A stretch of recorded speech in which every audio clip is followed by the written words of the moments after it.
மிதுன ராசி நேயர்களுக்கு இந்த ஜூன் மாதம் குடும்பத்தில் மகிழ்ச்சியும் சந்தோஷமும் நிறைந்திருக்க போகின்ற ஒரு மாதமாக அமைகிறது. ஜூன் மாதம் முழுவதும் உங்கள் ராசிநாதனான புதன் பகவான் ஆட்சி பலத்துடன் சஞ்சரிக்க போவதால் உங்களின் முயற்சிகள் அதிகரிக்கும், சுய தைரியம் மேலோங்கும், உற்சாகமாகவும் கலகலப்பாகவும் இருப்பீர்கள். நினைத்ததை அடையக்கூடிய மன தைரியத்தையும் மனோபலத்தையும் பெறுவீர்கள்.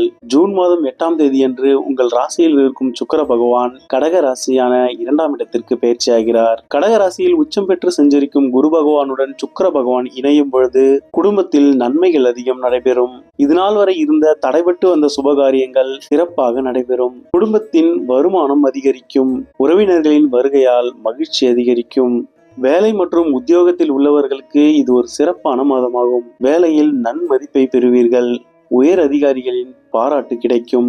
ஜூன் மாதம் 15ஆம் தேதி சூரிய பகவான் ரிஷப ராசியிலிருந்து மிதுன ராசிக்கு பயிற்சியாகிறார். மிதுன ராசியில் புதன் பகவானுடன் இணைந்து சஞ்சரிக்கும் இக்காலத்தில் அரசு வழி அனுகூலங்கள் ஏற்படும். அரசு சம்பந்தப்பட்ட ஏதேனும் விஷயங்களுக்கு நீங்கள் விண்ணப்பித்திருந்தால் தற்பொழுது அதில் உங்களுக்கு சாதகமான முடிவை பெறுவீர்கள். ஏதோ ஒரு டென்ஷன் இருந்து கொண்டே இருக்கும். உங்களின் செயல்கள் பிறரை அதிகாரப்படுத்தும் வகையில் அமையும். இதனால் சிலரின் வெறுப்புகளையும் சம்பாதிப்பீர்கள். இதனால் வரை உங்கள் லாபஸ்தானத்தில் சஞ்சரித்து வந்த செவ்வாய் பகவான் இம்மாதத்தின் 20ஆம் தேதி மேஷ ராசியிலிருந்து உங்கள் ராசிக்கு 12ஆம் இடமான ரிஷப ராசிக்கு பயிற்சியாகிறார். இதனால் உங்களுக்கு விபரீத ராஜயோகம் ஏற்பட போகிறது. 6ஆம் இடத்திற்கு அதிபதியான செவ்வாய் பகவான் 12ஆம் இடத்தில் மறைவதால் திடீர் அதிர்ஷ்டங்கள் ஏற்படும். இந்த அதிர்ஷ்டம் சகோதர சகோதரிகள் வழியிலும் மண் மனை நிலம் போன்றவற்றின் மூலமும் ஏற்பட அதிக வாய்ப்புள்ளது.